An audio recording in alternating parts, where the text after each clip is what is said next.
Welcome to the next module. This module is the most essential module to get started in your health and exercise plan.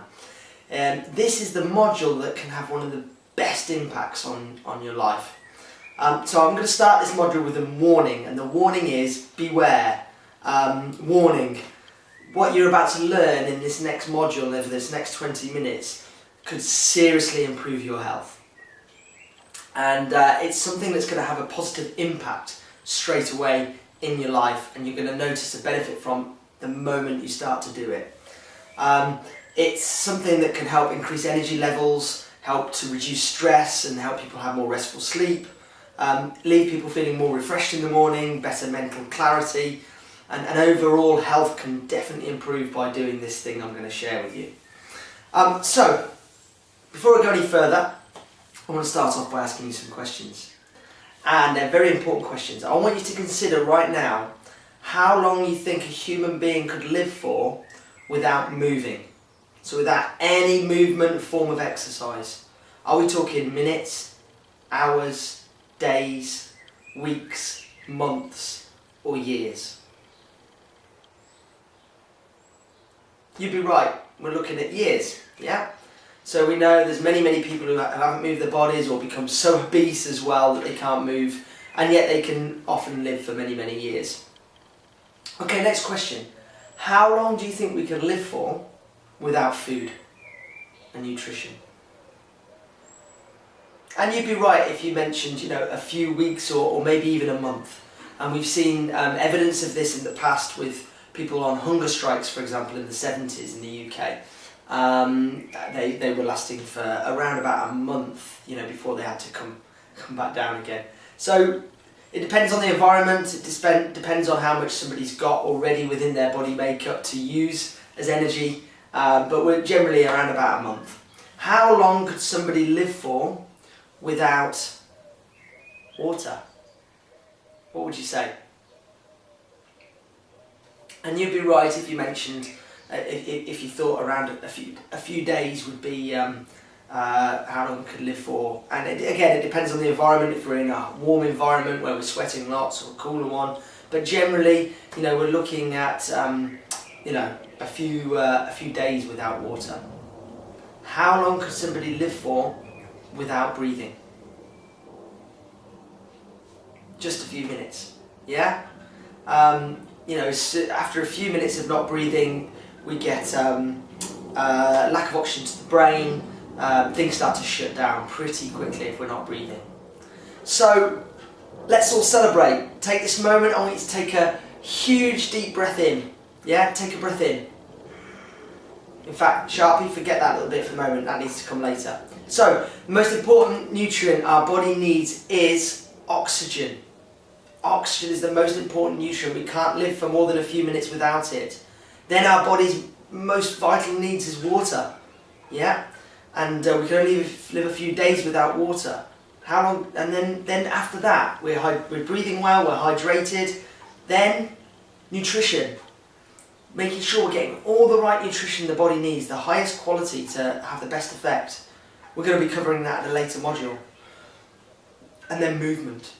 Yeah, we're going to be covering that in later modules too.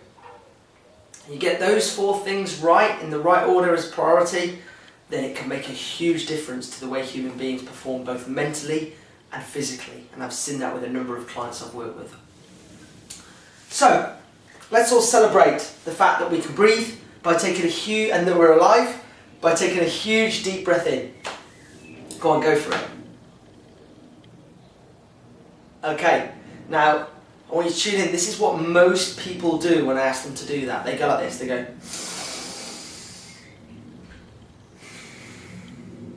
Show you once more. They breathe in like this.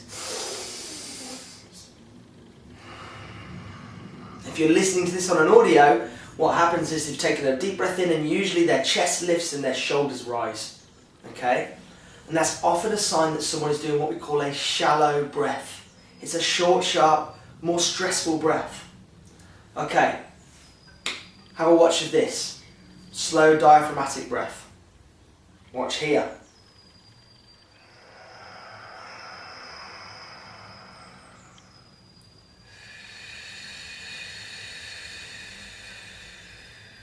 Watch again. The diaphragm rises down around the abdomen. Rib cage expands.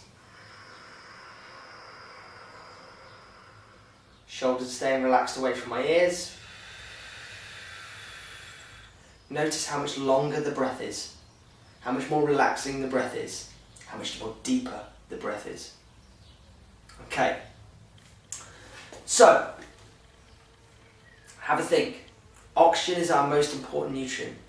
It's better making sure that we breathe properly and correctly on a daily basis. A lot of people are shallow breathing rather than using all of their lungs. It's at this point actually, I'd just like to rewind. Sorry, I'm jumping to and fro a bit, Dave, but oxygen is the most important nutrient for our body and for our cells at a cellular level. Each cell needs oxygen. So imagine this, our body is made up of literally trillions of cells. So my brain has cells, my hair has cells, my skin has cells, my muscles, my heart, my organs, my liver, they're all cells, everything, nails, everything is cells. We're literally walking, talking cells all joined together, trillions of them. Okay? Now if oxygen is the most important nutrient for those cells, what is breathing better going to do for our bodies and for your body? Have a think about that. If everything in the body is cells and the most important nutrient is oxygen, and you breathe better so that all your cells have more oxygen, what's that going to help? Absolutely, literally everything can benefit from better breathing. So, let's just have a little think about what happens when we breathe. Very quick pit stop. The lungs look a little like this, yeah? Two sails, wider at the bottom, narrower at the top, yeah? Two wonderful sails. Now can you see that I've put a line right through the middle of the sails, of the lungs, okay?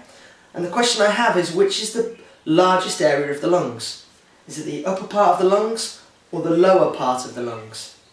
There's no trick question here. You'd be right when you say, yep, the lower part of the lungs, they're wider, they're bigger, okay?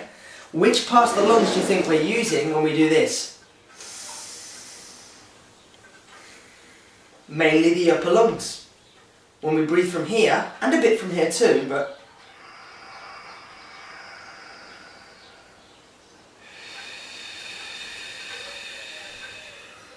absolutely, we're using the lower part. We're still going to use the upper part a bit too. It's very important. Okay, so let me just tell you, our most important function is breathing.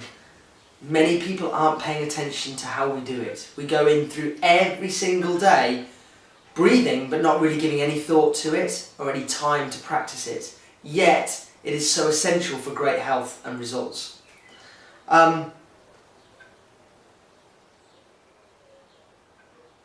So what happens? The lungs, what are we breathing in when we breathe in?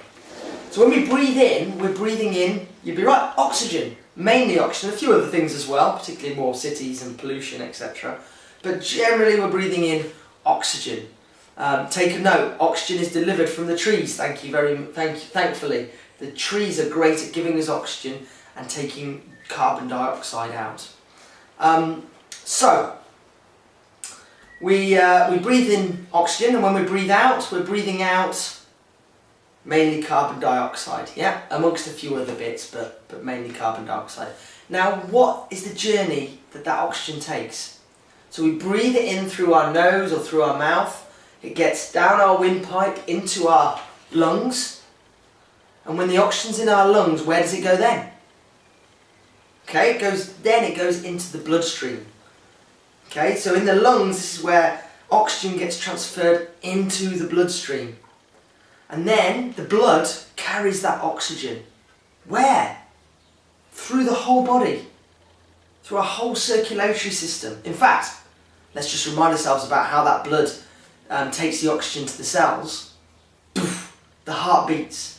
Bang. And it pushes the blood, oxygenated blood, through all our little capillaries and arteries, through our whole body to deliver it to the cells. Yeah?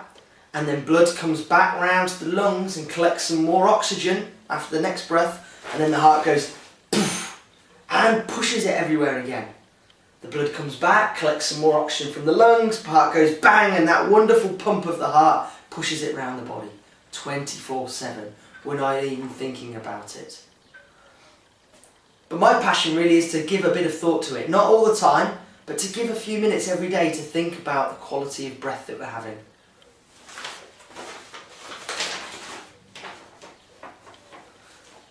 So literally, breathing better can help our skin, it can help our nails, our brain health and the function of our brain, our eyes, our organs. Everything can benefit from better breathing. Consider this, how many breaths do you think we take a day on average? 21,500 breaths on average a day. If every one of those 21,500 breaths could be a better breath, what's that going to do for you? Consider this, approximately 20 to 25% of the oxygen we breathe goes to one very important organ, the brain. So literally having better breaths, 20 to 25% of every breath going to go to the brain. What's that going to do to how that brain functions in decision making and memory and clear thinking? Also, breathing is really important for getting rid of the waste. So we get rid of the toxins and the waste through our skin, through our feces or urine, when we go to the bathroom, but also a huge, in fact the largest percentage of toxin waste comes through breathing out. Really, really key.